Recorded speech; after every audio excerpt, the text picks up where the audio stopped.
नमस्कार। साइकोलॉजी शिक्षा में आपका स्वागत है।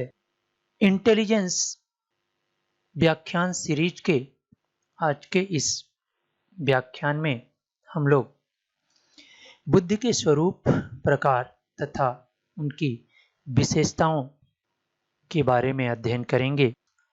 सामान्य जनसमूह बुद्धि के स्वरूप के बारे में जो समझते हैं,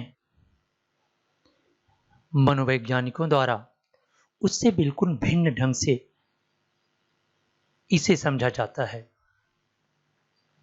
यदि आप किसी बुद्धिमान व्यक्ति के व्यवहारों का अवलोकन करें तो आप पाएंगे कि उनमें मानसिक सतर्कता, हाजिर जवाबी, शीघ्र सीख लेने की योग्यता और संबंधों को समझ लेने की योग्यता जैसे अनेक गुण होते हैं।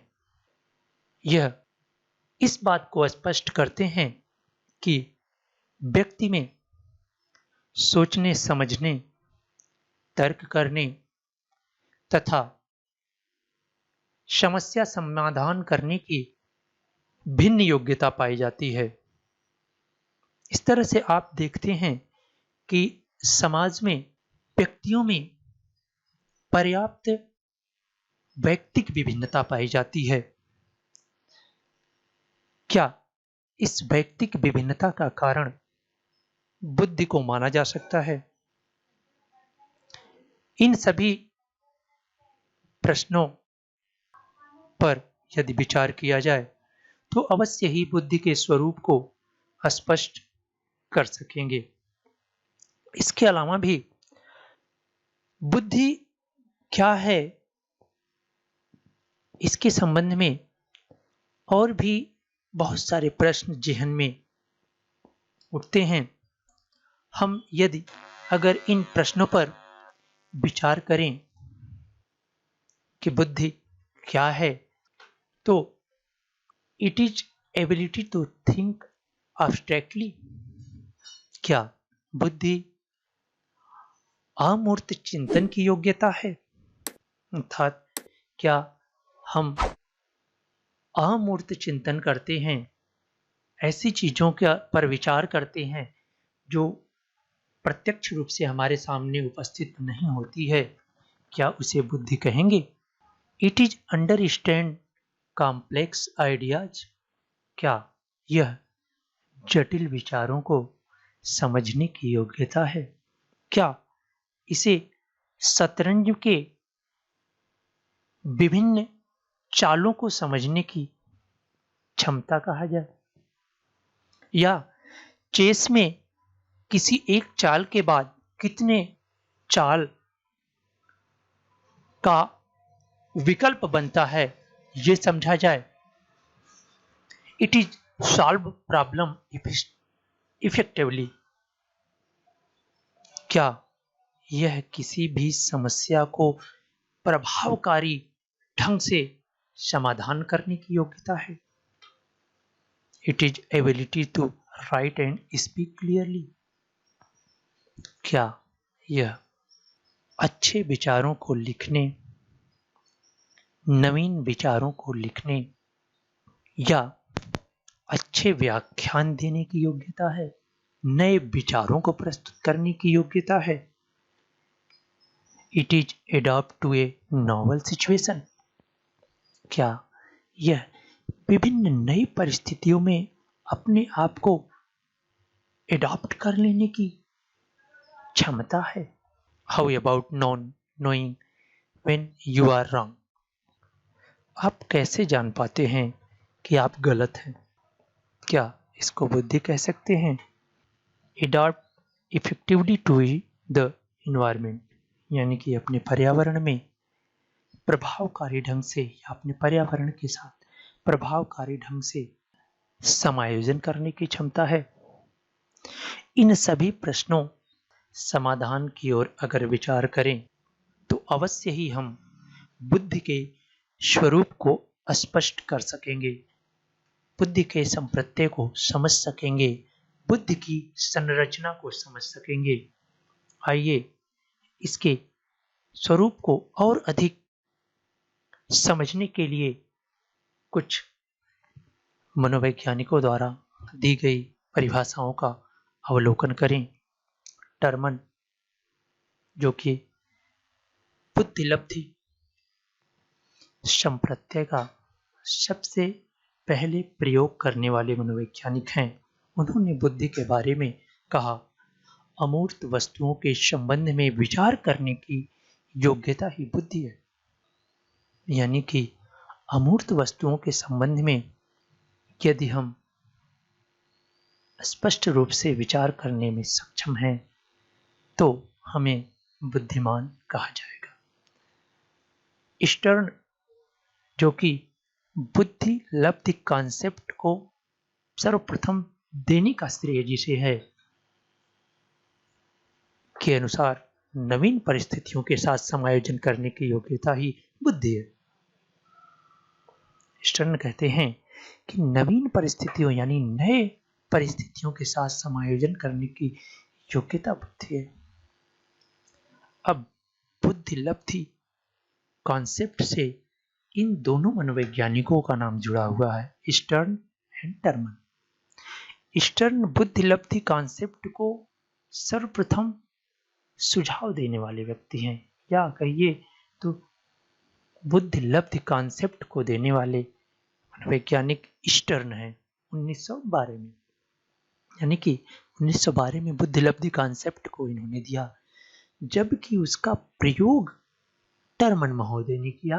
कब किया? 1916 में, जब उन्होंने स्टैनफोर्ड विनय बुद्धि परीक्षण का प्रयोग किया था। उसमें उन्होंने सबसे पहले बुद्धि लब्धि कॉन्सेप्ट को जोड़ा था। आइए अगली परिभाषा एबिंगहास, जिन्होंने अनेक शब्दों पर अपना शोध कार्य किया है, उन्होंने कहा कि बुद्धि विभिन्न भागों को मिलाने की शक्ति है। अब इनकी परिभाषा पर अगर हम विचार करें तो हम कहेंगे कि यह एक एसोसिएशन क्षमता है, यह एक कोरिलेशन क्षमता है, यह विभिन्न कारकों को या विभिन्न विचारों को आपस में संयोजित करने की क्षमता बुद्धि कहलाती है। गाल्टन महोदय का कहना है कि बुद्धि विभेद करने व चयन करने की शक्ति है। अर्थात बुद्धि क्या है? विभेद करने और चयन करने की शक्ति है। इसके अलावा भी बहुत से मनोवैज्ञानिकों ने अपनी अपनी परिभाषाएं प्रस्तुत की। ऑक्सफोर्ड शब्दकोश में बुद्धि को प्रत्यक्षण करने, सीखने, समझने और जानने की योग्यता के रूप में परिभाषित किया गया। बुद्धि के प्रारंभिक सिद्धांतकारों ने भी इन्हीं गुणों द्वारा बुद्धि को परिभाषित किया था, जिसमें अल्फ्रेड विने बुद्धि के विषय में शोध कार्य करने वाले पहले मनोवैज्ञानिकों में से एक थे। उन्होंने बुद्धि को अच्छा निर्णय लेने की योग्यता, अच्छा बोध करने की योग्यता और अच्छा तर्क प्रस्तुत करने की योग्यता के रूप में परिभाषित किए। बहुत सारी परिभाषाओं के बाद हम एक सर्वमान्य परिभाषा की बात करते हैं, जिन्हें वेस्लर ने दिया है, जिनका बनाया गया बुद्धि परीक्षण बहुत व्यापक रूप से प्रयोग में लाया जाता है, ने बुद्धि को उनकी प्रकार्यात्मकता के रूप में समझा। अर्थात उन्होंने पर्यावरण के प्रति अनुकूलित होने में बुद्धि के मूल्य को महत्व दिया। उन्होंने कहा, intelligence is the global capacity of the individual to act purposefully, to think rationally and to deal effectively with his environment. अर्थात बुद्धि व्यक्ति की वह समग्र क्षमता है जिसके द्वारा व्यक्ति सविवेक चिंतन करने, सोद्देश्य व्यवहार करने तथा पर्यावरण के साथ प्रभावकारी ढंग से निपटने में समर्थ होता है। यदि वेस्टलर की परिभाषा पर विचार करें तो इन्होंने 3 बातों पर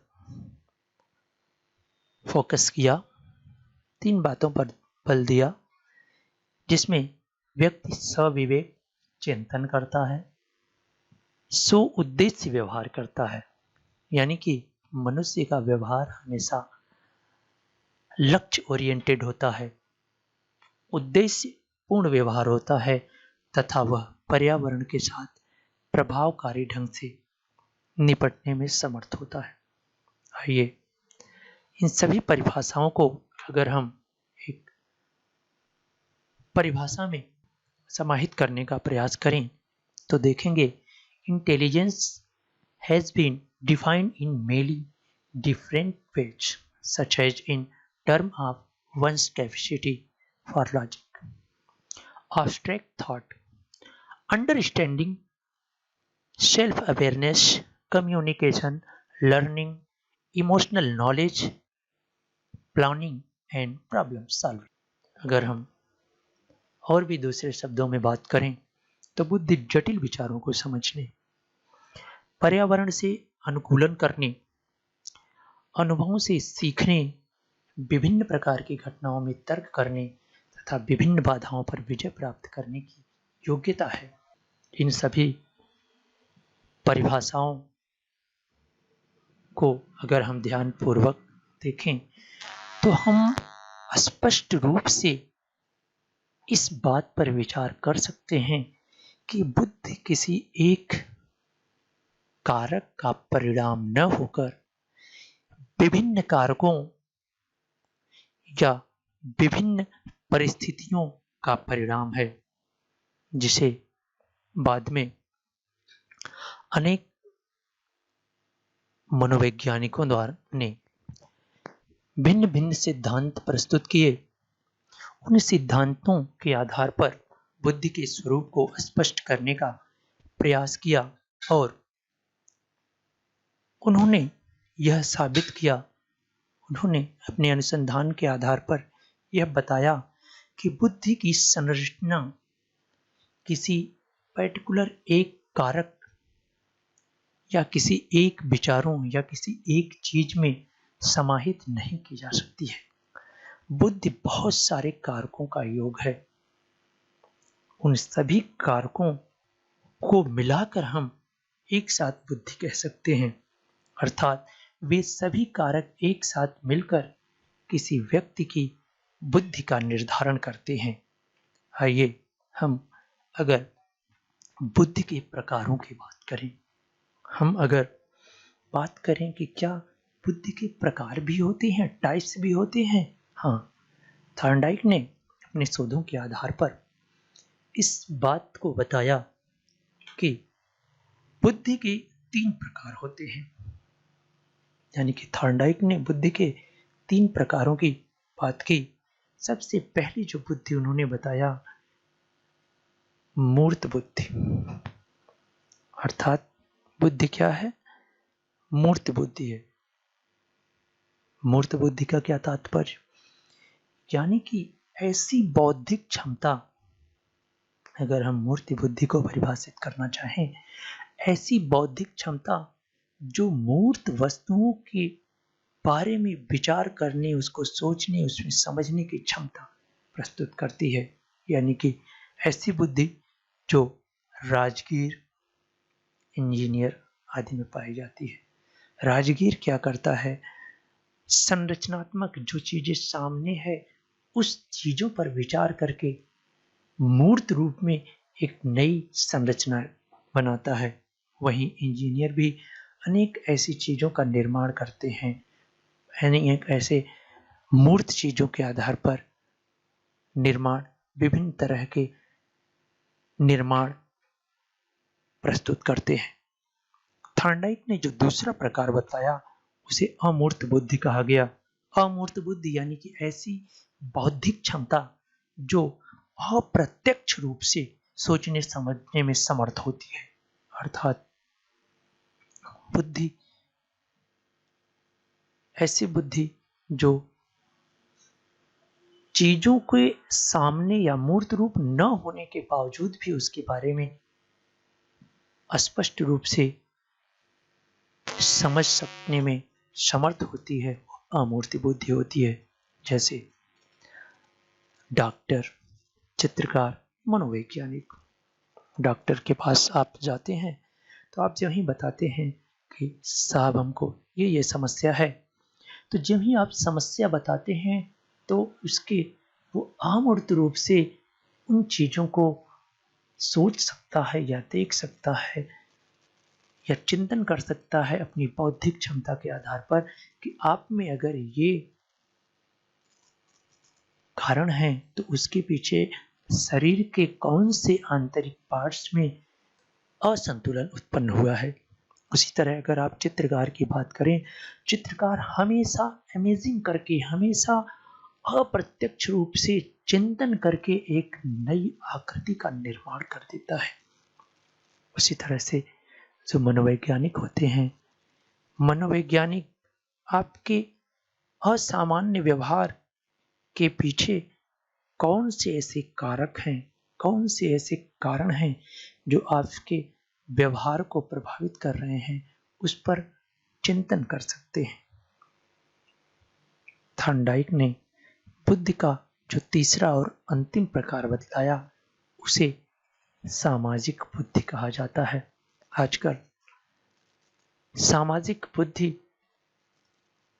भी अत्यंत ही प्रभावकारी बुद्धि के रूप में सामने आई है। अगर हम इसे परिभाषित करें तो सामाजिक बुद्धि एक ऐसी बौद्धिक क्षमता है जो विभिन्न सामाजिक परिस्थितियों में प्रभावकारी ढंग से समायोजन करने की क्षमता रखती है। ऐसी बुद्धि नेता या समाज सेवी में पाई जाती है। आप देखते हैं अच्छे नेता, अच्छे वक्ता बहुत सारे अवगुणों के होने के बावजूद भी जब एक भारी भीड़ के सामने बोलना शुरू करते हैं तो अपनी बातों से, अपनी सामाजिक बुद्धि की क्षमता के आधार पर ऑडियंस का रुख बदल देते हैं, ऑडियंस के विचारों को अपनी तरफ खींच लेते हैं, यानी कि उनके विचारों को बदल लेते हैं। अर्थात उनमें सामाजिक बुद्धि ऐसी होती है कि वह समाज किस तरह का विचार चाहता है, कैसा चाहता है, उस तरह के विचारों पर वह अपने वक्तव्य प्रस्तुत कर या समय अनुसार बात कर समाज में अपने आप को प्रभावकारी ढंग से साबित कर पाते हैं। उसी तरह से समाज सेवी में सामाजिक बुद्धि होती है, जहाँ पर आप देखते हैं कि उनके सोशल फ्रेंड्स बहुत ज़्यादा होते हैं। आइए इन सभी बातों को स्पष्ट करने के पश्चात अवश्य ही बुद्धि के स्वरूप को हम स्पष्ट करने में सक्षम होंगे, या हम यूं कहें कि इन सभी बातों से हम बुद्धि की कुछ विशेषताओं को अवश्य ही बता सकते हैं। तो आइए अब हम देखते हैं कि बुद्धि के स्वरूप और उनके प्रकारों को समझने के बाद इनमें से कौन कौन सी विशेषताएं निकल कर आती हैं। बुद्धि वंशानुक्रम से प्राप्त जन्मजात योग्यता है। यानी कि अगर बुद्धि की विशेषता की बात करें, कैरेक्टरिस्टिक्स ऑफ इंटेलिजेंस की बात करें, तो बुद्धि क्या है? वंशानुक्रम से प्राप्त, यानी कि यह एक जन्मजात योग्यता होती है जो पीढ़ी दर पीढ़ी वंशानुक्रम गुणों के कारण ट्रांसफर होती रहती है। यानी कि अगर माता पिता अधिक बुद्धिमान हैं तो उनसे जो क्रोमोसोम्स बच्चों में ट्रांसफर होते हैं उनमें भी वो विशेषताएं जाती हैं और वह बच्चे भी बुद्धिमान होते हैं। दूसरी विशेषता पर बात करें तो बुद्धि विभिन्न योग्यताओं का समूह है। आप लोगों ने पीछे देखा कि बुद्धि किसी एक योग्यता या एक कारक का परिणाम नहीं है। बुद्धि तर्क करने की योग्यता, समस्या समाधान करने की योग्यता, अमूर्त चिंतन की योग्यता, ऐसे बहुत सारे कारकों, बहुत सारे फैक्टर्स का परिणाम है। आगे जब आप बुद्धि के सिद्धांतों को और आगे पढ़ेंगे तो आप देखेंगे स्पीयरमैन ने द्विकारक के आधार पर बुद्धि की स्वरूप की व्याख्या की, तो थस्टर ने 7 कारकों के आधार पर बुद्धि की व्याख्या की, और ऐसे बहुत सारे सिद्धांत विकसित हुए। गिलफोर्ड महोदय ने यहाँ तक कहा कि बुद्धि 1, 2 या 3, 4, 5 के नहीं बल्कि 180 कारकों के परिणाम है। यानी कि बुद्धि की संरचना 180 कारकों से बनी है, और वो भी त्रिआयामी सिद्धांत प्रस्तुत किए। आइए हम अगली परिभाषा पर बात करें। बुद्धि सार्वजनिक क्षमता है। It is a global capacity. यह सी बात है। आप अगर इस पर थोड़ा सा विचार करें तो आप देखेंगे बुद्धि हर व्यक्ति में पाई जाती है। वो अलग बात है किसी में कम पाई जाती है या किसी में अधिक पाई जाती है, परंतु हर व्यक्ति में बुद्धि पाई जाती है, यानी कि बुद्धि सार्वजनिक क्षमता है। अगली डेफिनेशन पर बात करें। बुद्धि सीखने की योग्यता है। बुद्धि का ही तो परिणाम है। हम अपने पास्ट एक्सपीरियंस के आधार पर ही नई चीजों को सीखते हैं। अगली जो विशेषता निकल कर आती है वो है बुद्धि अमूर्त चिंतन की योग्यता है। यानी कि बुद्धि क्या है? अप्रत्यक्ष रूप से सोचने समझने की क्षमता है। बुद्धि अतीत अनुभव का उपयोग करने की क्षमता है। यानी कि दिन प्रतिदिन जो हमारा अनुभव बढ़ता जाता है, उस अनुभव के आधार पर हम आगे के व्यवहार में परिवर्तन करते जाते हैं, वह बुद्धि का परिणाम है। यानी कि बुद्धि क्या है? जो हमारे पास एक्सपीरियंस है, जो पीछे का अनुभव है, उनको उपयोग करने की क्षमता है। बुद्धि नवीन परिस्थितियों में समायोजन करने की क्षमता है। यानी कि विभिन्न नई परिस्थितियों में हम किस तरह से अपने आप को समायोजित करके प्रभावकारी ढंग से उसमें स्थापित कर सकें, वह योग्यता बुद्धि है। बुद्धि नवीन परिस्थितियों में समायोजन करने की जन्मजात योग्यता है। यानी कि बुद्धि क्या है? विभिन्न नई परिस्थितियों में अपने आप को समायोजित करने की जन्मजात योग्यता है। मित्रों, आज के वीडियो में बुद्धि समस्या को हल करने की योग्यता है। यानी कि बुद्धि क्या है? समस्या को हल करने की योग्यता है। दोस्तों, आज का वीडियो से आपको बुद्धि के स्वरूप, उनके प्रकारों और विशेषताओं को पढ़ने का अवसर प्राप्त हुआ। हमें विश्वास है कि आप इन चीजों को पढ़ने के बाद अवश्य ही बुद्धि के स्वरूप और उसकी विशेषताओं को बता सकने में सक्षम होंगे, और आप में उचित व्यवहार परिवर्तन होगा। आपको आगे बुद्धि की अगली सीरीज में इनके विभिन्न सिद्धांतों पर विचार करेंगे, विभिन्न सिद्धांतों पर बात करेंगे, और उसमें हम लोग देखेंगे कि किस प्रकार से बुद्धि के स्वरूप की व्याख्या भिन्न भिन्न सिद्धांतों द्वारा प्रस्तुत की गई। आज का यह वीडियो कैसा लगा? अगर अच्छा लगा होगा तो लाइक, सब्सक्राइब तथा कमेंट करिएगा और अधिक से अधिक शेयर करिएगा। आपका यह वीडियो देखने के लिए बहुत बहुत धन्यवाद।